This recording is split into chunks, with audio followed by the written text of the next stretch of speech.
in people's lives, there's only maybe a half dozen, 7, 8 categories that really matter. Most people, they major in minor things. They focus on stuff that doesn't matter. They know more about this celebrity going in and out of rehab than they do about their own personal development.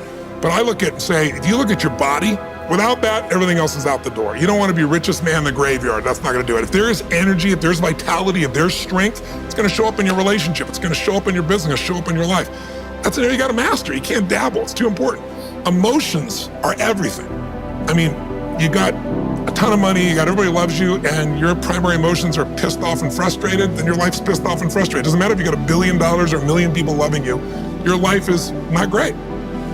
Relationships, intimate relationships especially. It's where the most juice in life comes from. It's where the most pain comes from most people. It's worth mastering instead of dabbling.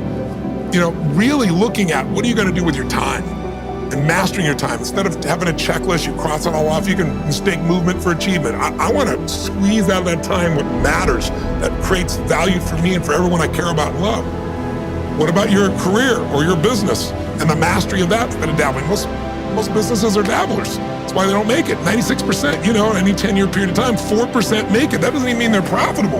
And it does not mean they're enjoying themselves, all right? Or they're getting anybody else to feel good. Really mastering money so that it's not a question in your life. You can do and be and give and share as much as you want. You're not stressed about it. You live in a place of abundance. And then spiritually, really, I think, I don't tell people what to believe spiritually, but I believe that ultimately, whatever you believe, you got to live it. And it should lead to growing and giving. If you're growing, you feel alive. If you're giving, you feel 10 times more alive. And I think if someone can celebrate and give, then that's spiritual state. So to me, those are the areas I look at mastering. Business for sure, but it's the areas of life that matter most. And most of where we spend our time doesn't make people feel fulfilled. That's why the average person is not fit and healthy. The average person is not in a relationship where they have tremendous passion. I'm not a dummy. I'm not a positive thinker. I know the truth. The average person is not successful in business. The average person is not earning what they want to earn. But you know what? Very few people have those things, but a few do. A few are happy, fulfilled, spiritually alive, financially strong, their business is growing, they have passionate love affairs, and I'm obsessed with finding the few who do and find out what they do different and teaching to everybody. Everyone's going to measure themselves differently because everyone values things differently. Some people value success or significance. Some people value love more. Some value just basic levels of certainty. So when I look at the specific metrics, I really look at metrics of what are the things that need to be measured to know if your life is going to work or not. So I look at it as our whole lives are guided moment to moment by the state we're in. Learning how to change your state, not bullshit, not fake, but to go from pissed off, frustrated, freaked out to back in your center or creative or determined or something that's going to move you forward. It's going to create a better quality of life for you and others. That's a critical skill set. So moment to moment, our life's controlled by our states. Yep. If you're in an angry state, you're going to respond differently than if you're feeling playful. But what controls those states long term is your model of the world, your worldview. And I look at that as having, as a metric, 3 things that I look at. I look to see first, what are the targets you're after? The target is, everyone has different goals and dreams and desires. But as I traveled around the world to 100 countries, I started going, holy shit, I'm seeing the same problems. What's underneath it? I began to see that there are these same 6 human needs that we all have, the same needs. We all have a need for certainty, that we can avoid pain and we can have some pleasure, some comfort. We all need uncertainty. We need variety or we feel dead inside. If you're totally certain, you're bored. If you have total variety, you're like freak out. And it's not a balance. It's learning which of these you need more as a person. Everyone's developed a different set of values in that area. The need for significance, to feel unique, special, important, the need to feel loved, the need to grow, and the need to contribute. Some people value certainty at the top of their list. That's their center of their target. I don't want to do anything unless I know it's going to work. I don't want to do anything unless it's the same. If you change anything, they freak out. If certainty is the number 1 thing on your list, everyone has the same needs, but if it's number 1, I know how your life's going to be. I can predict the direction of your life and therefore the destination to some extent. If you're driven by love first, you want certainty too, but love is higher, you're going to behave very differently than if you're driven by significance. I have to be the one. So I look to see which of those needs are the top 2 on your list because they control your life. Yep. The 2 that most people have, 90% of the planet, if you said, of all these needs, which one do you really focus on most day to day? Everybody wants love. What do you focus on? Most people focus on being significant. We live in a Facebook world where people fake their life, put new filters, make it look different than it really is, tell stories that, are totally full of it to make themselves look good. Because we live in this kind of false world where significance is more important than love. And it separates us. And the other one that we see most often is certainty. People want to be certain before they can do something. You couldn't have started a business like you had if you were absolutely certain before you started. You can never build a business with that. You can never build a great relationship, because if it's based on certainty, then everybody's got to stay the same and never change, which means you're never going to grow, which means you're going to be miserable. So my metrics are, I want to find out what's driving you. And I want to see, is it healthy or unhealthy? You can have two people be driven by significance, though, and do it with a different set of rules. That's the second piece I measure. The beliefs or rules of how to fulfill that target. But I want to be more clear about something. An extraordinary life is life on your terms, and there's two parts. Part one to have an extraordinary life is mastering the skill of the science of achievement. How do I take what I envision and make it real? And how do I do that quicker, faster, better, easier? The ability to manifest what you come up with and make it real, like you've done with your company, that's a skill set. I spend an unbelievable amount of time helping people do it faster, quicker, better, showing them the shortcuts, teaching them the strategies, modeling what works so you can save yourself a decade.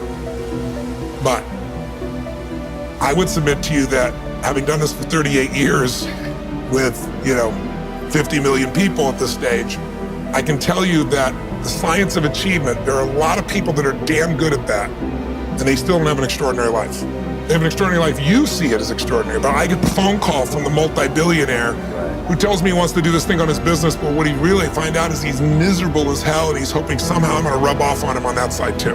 And so I give him what he asked for, the change in his business, but I also give him what he needs, which is the change inside of him.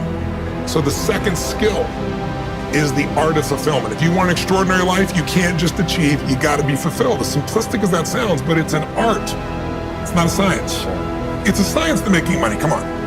Any age, any color, any background, any gender, if you do these things, you'll have an abundance of money. You do these things, you're gonna have too much month at the end of the money. You're gonna have financial stress, right? Body. Everyone's biochemically different, but you and I both know there's fundamental rules, laws. There's a science to the body. You violate that science, you're gonna have disease, you're gonna have low energy. You align with that, you're gonna have an abundance of energy. It's gonna affect everything in your life. It's a science. Fulfillment's not like that. Fulfillment is as different as our human beings. You wanna know what God or the universe likes? Look at the jungle, look at the forest. It's diverse, right? So most people think, well, I wanna get that, because they've been modeling somebody else, and that might work on how to achieve something. It'll never work for what to fulfill you. How many people you know, like you, got what you thought you wanted and you weren't fulfilled?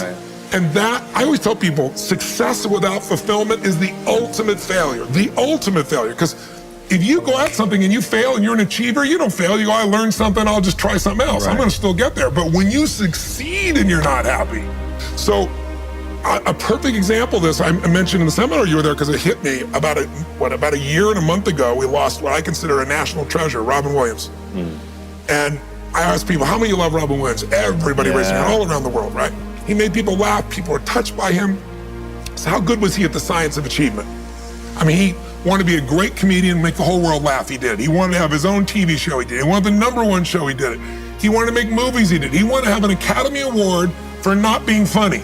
Dramatic, and he did it, right? He did it, yeah. He said he wanted a beautiful family. He achieved everything, and he hung himself. That's crazy. And I know recently someone's saying, well, he had dementia, he had drug abuse, he had alcohol abuse most of his life because he made everybody happy but whom? Himself. That's the ultimate failure. So if I had no other message to offer your viewers, and you let me give it to them right now, I'll tell you what I believe. I believe our lives are controlled by one force, decisions. I certainly believe in force greater than myself, call it God if you will, grace, whatever you want to call it, the universe. But I also believe it gives us choices. And the decisions we make control us much more than the conditions we meet. It's not the conditions, it's your decisions. Decisions of what to believe, decisions what to do, decisions what to give. I say to people, think about, look back 10 years ago, 5 years ago, 15 years ago, and think of a decision you made. That if you would have made a different decision, you'd have a totally different life today. Better or worse, I don't know, but totally different. The most important decision you can make above any on the face of the earth is deciding that no matter what happens in your life, no matter what happens, you're gonna live in a beautiful state. The decision to say, I am not going to suffer. That if suffering arises, pain's one thing, suffering's another. Suffering is when you're like, suffering could be worry, it could be anger, it could be frustration. It's anything that takes you out of a beautiful state. And here's what people don't get. You can end suffering by stop focusing on yourself and focus on something you want to serve greater than yourself. Your children, your wife, your mission, your life. You can get out of it in an instant because the nature of the human mind is to constantly compare things. Your mind, your brain is a 2 million year old device, and it is not designed to make you happy. It's designed to make you, it's designed to make you survive. Right. And that's why it's always looking for what's wrong. It used to be what's wrong, a saber-toothed tiger, so I can protect myself. Now people are worried about what people think about them, or do they have enough money when 2/3 of the planet lives on $2 a day, and you're making $38,000, you're rich. The poorest of the poor in our country are considered rich. That's not, I'm not saying they should stay that way. Right. But you can only build on success. My goal would have you consider something. Life is short. We don't know how short it's going to be.